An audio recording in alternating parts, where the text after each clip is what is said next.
संसद के बजट सत्र का 8वां दिन आज जबरदस्त बहस के आसार। सरकार पेश कर सकती है इनकम टैक्स बिल को केंद्रीय मंत्रिमंडल का भी मिल चुकी है मंजूरी। 63 साल के बाद लागू होगा देश में नया इनकम टैक्स अधिनियम। न्यू इनकम टैक्स बिल मौजूदा इनकम टैक्स अधिनियम 1961 की लेगा जगह। केंद्रीय बजट 2025-26 पर होगी चर्चा। अमेरिका से लौटे भारतीय प्रवासियों के मुद्दे पर विपक्ष कर सकता है प्रदर्शन। आज से फ्रांस के 3 दिवसीय दौरे पर PM Modi. Rafale M deal की हो सकती है घोषणा। 10 फरवरी की ही शाम फ्रांस की राजधानी पेरिस पहुंचेंगे पीएम मोदी।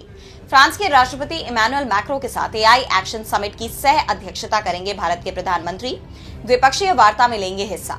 इस दौरे पर की जाएंगी रक्षा क्षेत्र, स्मॉल मॉड्यूलर रिएक्टर्स और विमान रखरखाव, मरम्मत और ओवरहॉल से जुड़ी महत्वपूर्ण घोषणाएं। आर्टिफिशियल इंटेलिजेंस पर फ्रांस भारत रोडमैप को अपनाने की योजना। आज महाकुंभ जाएंगे राष्ट्रपति द्रौपदी मुर्मू। त्रिवेणी संगम में लगाएंगी पवित्र डुबकी। अक्षय वट और बड़े हनुमान मंदिर में करेंगी दर्शन पूजन। लगभग 5 घंटे रहेंगी महाकुंभ नगर में। इस दौरान प्रदेश के मुख्यमंत्री योगी आदित्यनाथ भी रहेंगे मौजूद। राष्ट्रपति आस्था की डुबकी लगाकर सनातन आस्था को देंगी मजबूत आधार। सेक्टर 3 स्थित यमुना संकुल में भोजन करेंगी राष्ट्रपति।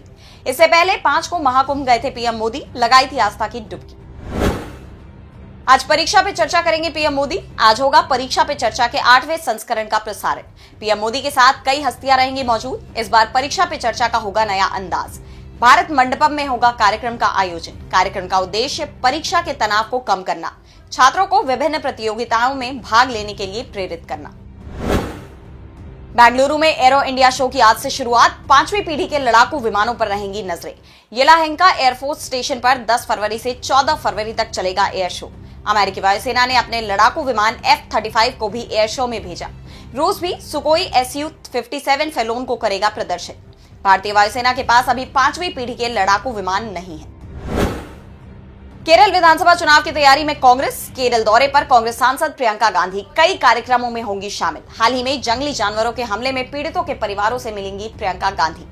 वंडूर और नीलांबूर में बूथ स्तरीय यूडीएफ नेतृत्व की बैठकों में लेंगी भाग। गठबंधन को मजबूत करने पर देंगी ध्यान।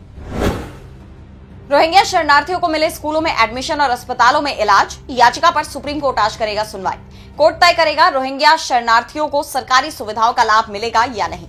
एनजीओ की तरफ से दायर जनहित याचिका में सुप्रीम कोर्ट से केंद्र और दिल्ली सरकार को निर्देश देने की मांग। जस्टिस सूर्यकांत और जस्टिस एन कोटेश्वर सिंह की पीठ इस मामले की करेगी सुनवाई।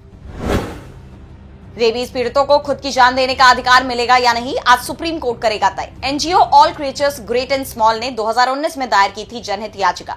याचिका में रेबीज रोगियों के लिए एक प्रक्रिया निर्धारित करने की मांग। रेबीज पीड़ितों को या उनके अभिभावकों को खुद की जान देने के लिए चिकित्सकों की सहायता लेने के विकल्प चुनने की इजाजत मिल सके। कोर्ट ने 2020 में केंद्र को नोटिस जारी कर 2019 में दायर याचिका पर स्वास्थ्य और पर्यावरण मंत्रालयों से मांगा था जवाब। बिम्स्टेक यूथ समिट का तीसरा दिन आज 11 फरवरी तक चलेगा सम्मेलन। पहली बार भारत में हो रहा आयोजन। गुजरात गांधीनगर में पहली बार कर रहा इस युवा शिखर सम्मेलन की मेजबानी। बहुक्षेत्रीय तकनीकी और आर्थिक सहयोग के लिए काफी अहम है ये सम्मेलन। बिम्स्टेक देशों के युवा नेताओं को क्षेत्रीय सहयोग और उभरती चुनौतियों पर होगी चर्चा। युवाओं को क्षेत्रीय चुनौतियों से निपटने में सक्रिय रूप से शामिल करना उद्देश्य।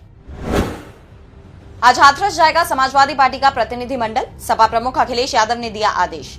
हाथरस के थाना हसायन में एक शख्स की गोली मारकर ली गई थी जान। परिवार से मुलाकात करेंगे सपा प्रतिनिधिमंडल। देवेंद्र कुशवाहा, जसवंत सिंह यादव और प्रबल प्रताप सिंह समेत अन्य नेता रहेंगे मौजूद। सपा ने ट्वीट कर दी जानकारी। योगी सरकार की बढ़ सकती है मुश्किलें।